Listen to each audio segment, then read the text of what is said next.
Throughout the history of mankind, three little words have sent poets to the blank page, philosophers to the agora, and seekers to the oracles.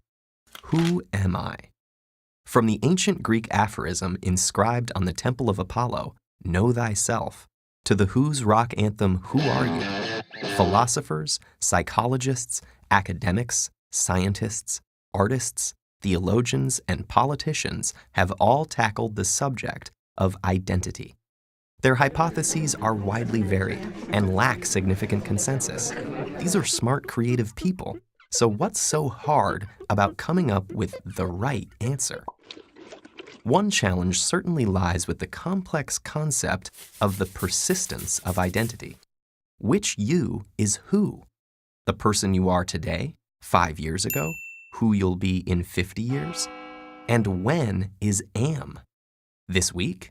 Today? This hour? This second? And which aspect of you is I? Are you your physical body, your thoughts and feelings, your actions? These murky waters of abstract logic are tricky to navigate, and so it's probably fitting that to demonstrate the complexity, the Greek historian Plutarch used the story of a ship. How are you I?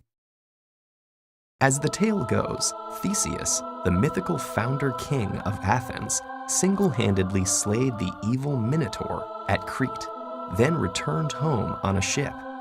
To honor this heroic feat, for 1,000 years Athenians painstakingly maintained his ship in the harbor, and annually reenacted his voyage. Whenever a part of the ship was worn or damaged, it was replaced with an identical piece of the same material, until at some point, no original parts remained. Plutarch noted the ship of Theseus was an example of the philosophical paradox revolving around the persistence of identity. How can every single part of something be replaced, yet it still remains the same thing? Let's imagine there are two ships.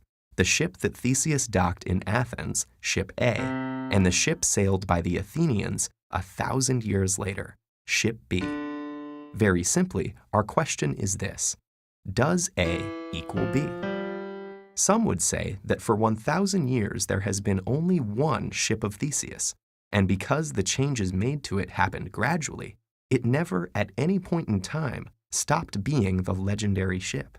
Though they have absolutely no parts in common, the two ships are numerically identical, meaning one and the same, so A equals B.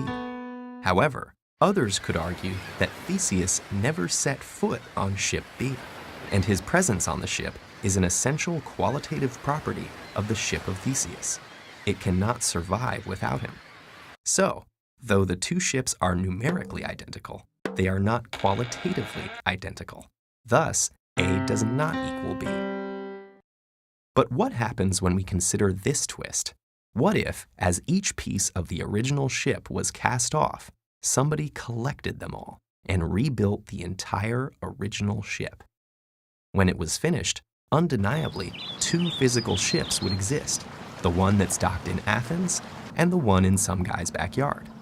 Each could lay claim to the title, the Ship of Theseus, but only one could actually be the real thing. So which one is it? And more importantly, what does this have to do with you? Like the ship of Theseus, you are a collection of constantly changing parts.